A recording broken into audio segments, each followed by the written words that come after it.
Hello friends, मैं आपके लिए लेकर आई हूँ most important session SST economics, TGT SST economics. तो दोस्तों देखते हैं आज का हमारा सेशन। कल की वीडियो में हमने डिस्कस किया था पावर्टी लाइन, और आज की वीडियो में हम डिस्कस करने वाले हेड काउंट रेशियो एचसीआर, कुछ इससे अलग क्वेश्चन आंसर देखते हैं। दोस्तों आज का हमारा फर्स्ट है हेड काउंट रेशियो।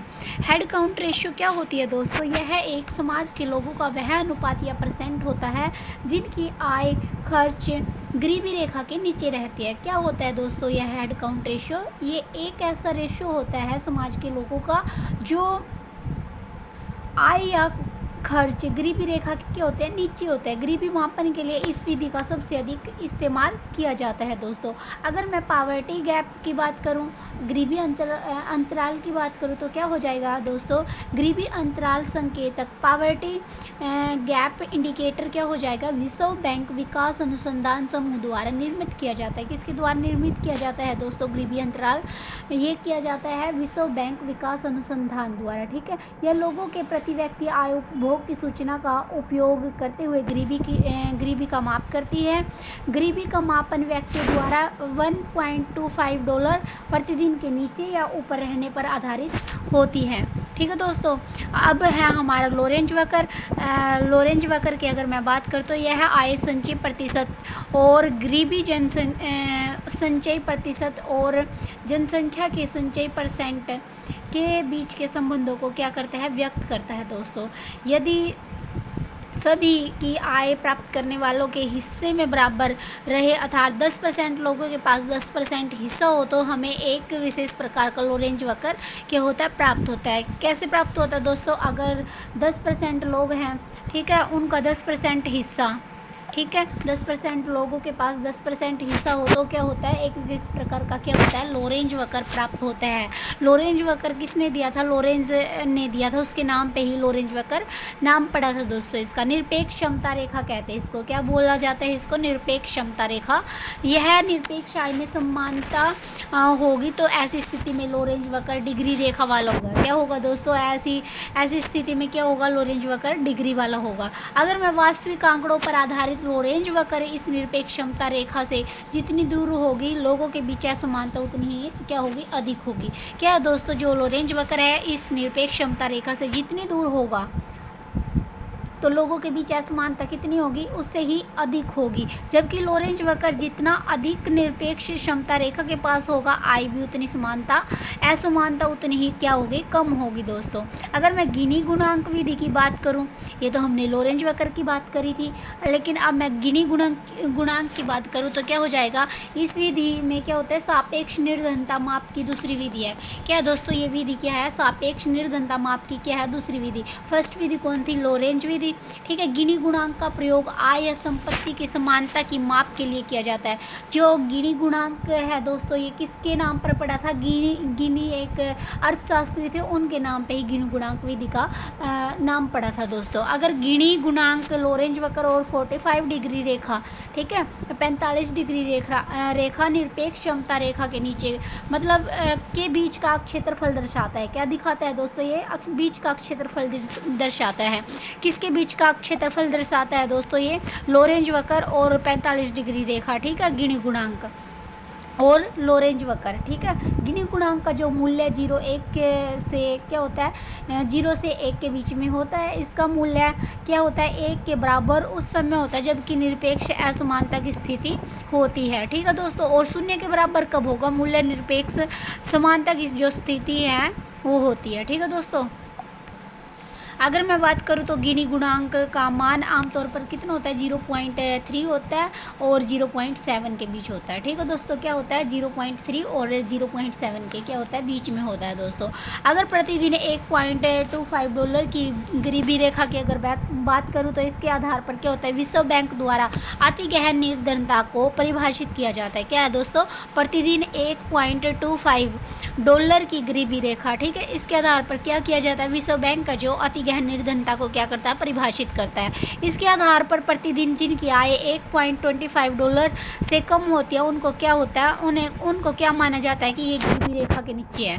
ठीक है दोस्तों, उनको क्या माना जाता है, गरीबी रेखा से नीचे माना जाता है। जिनकी आय क्या होती है, $1.25 से क्या होती है, कम होती है। ठीक है दोस्तों, उनको क्या माना जाता है, गरीबी रेखा के नीचे माना जाता है। दोस्तों भारत में अमीर व गरीब दोनों ही कुपोषित है। क्या है दोस्तों, जो अमीर लोग हैं और जो गरीब लोग हैं दोनों ही क्या है, कुपोषित है। अमीर फास्ट फूड व जंक फूड के सेवन से, ठीक है, अगर जिनके पास ज़्यादा पैसा हो जाता है वो क्या करता है, बर्गर ले लो, पिज़्ज़ा ले लो, ठीक है, ये खा लेते हैं। बर्गर, पिज़्ज़ा और भी फास्ट फूड होते हैं जो कोई खा रहा है, मोमोज, चाउमीन, ठीक है, तो इनसे क्या होता है, वो कुपोषित होते हैं। जो हेल्दी फूड होते हैं वो तो खाते नहीं है, क्योंकि उनको मसाले वाला ज़्यादा खाने की आदत पड़ जाती है। तो अमीर लोग ऐसे कुपोषित हो जाते हैं, और जो गरीब लोग हैं बेचारे, उनको मिल ही नहीं पाता, भोजन टाइम पर नहीं मिल पाता, तो इसलिए वो कुपोषण का शिकार हो जाते हैं। ठीक है दोस्तों, दोनों में अंतर समझ में आया आपको, गरीबी और अमीरी में। ठीक है, अगर मैं बात करूं दोस्तों, यूएनडीपी के अनुसार विश्व के बहुआयामी निर्धनों का सर्वाधिक जो क्या होता है, 53.7% और 61.2 करोड़ भारत में ही निवास करते हैं। क्या दोस्तों, दोबारा से देख लेते हैं इस क्वेश्चन को। यूएनडीपी के अनुसार क्या होता है, विश्व के बहुआयामी निर्धनों का जो सर्वाधिक है वो कितना होता है, 53.7%। ठीक है, और ये 61.2 करोड़ है जो भारत में ही क्या करते हैं, निवास करते हैं। दोस्तों अगर मैं भारत में गरीबी की कैलोरी प्राप्ति से परिभाषित किया गया था। ठीक है दोस्तों, भारत में गरीबी को किससे परिभाषित किया गया था, कैलोरी से। ठीक है, जो शहरी जो है वो उसमें क्या हो जाएगा, 2400 कैलोरी, और ग्रामीणों की कितनी हो जाएगी, 2100। ठीक है दोस्तों, भारत में किंतु जो योजना आयोग के वर्तमान रिपोर्ट है, उपभोग आधारित निर्वाह लागत सूचकांक के आधार पर क्या होता है, गरीबी को परिभाषित किया जाता है। किसके आधार पर किया जाता है दोस्तों, आयोग के अनुसार एक रिपोर्ट बनी है, उपभोग आधारित निर्वाह लागत सूचकांक। ठीक है, उसके आधार पर इसको गरीबी को क्या किया जाता है, परिभाषित किया जाता है। एक बार पंचवर्षीय योजनाओं में उद्योग क्षेत्र की वृद्धि दर और % देख लेते हैं। दोस्तों क्या है, पंचवर्षीय योजनाओं में उद्योग की वृद्धि दर एवं % देख लेते हैं। जो योजना है फर्स्ट योजना, तो उद्योग क्षेत्र की जो वृद्धि है वो कितनी हो जाएगी, 5.54। ठीक है, 5.54 हो जाएगी। और अगर सेकंड योजना की मैं बात कर तो 5.59 हो जाएगी। अगर तीसरी की बात करूँ तो क्या हो जाएगा, तीसरी योजना की अगर मैं बात करूँ तो क्या हो जाएगा, 6.28 हो जाएगा। अगर 3 वार्षिक योजनाएं थी जो, उनकी मैं बात करूँ तो क्या हो जाएगा, 1.42 हो जाएगा। क्या हो जाएगा दोस्तों, 1.42 हो जाएगा। और चौथी योजना है जो, चौथी योजना में क्या हो जाएगा, चौथी योजना में क्या हो जाएगा दोस्तों, 4.91 हो जाएगा। और पांचवी योजना में क्या हो जाएगा, 6.55। और छठी योजना में 5.32। और सातवीं योजना में 6.77। अगर 2 वार्षिक योजनाओं की मैं बात करूँ तो दोस्तों क्या हो जाएगा, 0.10। ठीक है, 8वीं योजना 7.58 और 9वीं योजना 4.29। ठीक है दोस्तों, ये थी क्या हमारी योजनाओं में शामिल किया जाता है जो वृद्धि दर। ठीक है, अगर 10वीं योजना की अगर मैं बात करूँ तो क्या हो जाएगा दोस्तों, 10वीं योजना 9.17। ठीक है, और 11वीं योजना 7.3। और लक्ष्य कितना था, 10.5। ठीक है, 10.5, तो प्राप्त कितना हुआ, 7.3। तो कम हुआ दोस्तों प्राप्त इसके अनुसार, है ना। अगर 12th योजना की मैं बात करूँ, 12वीं योजना की बात करूँ तो 9.6 हो जाएगा। ठीक है, और बाद में क्या हुआ, संशोधित लक्ष्य जो था कितना था, 8% था दोस्तों। जो संशोधित लक्ष्य कितना है, 8%, 9.6 प्राप्त हुआ था।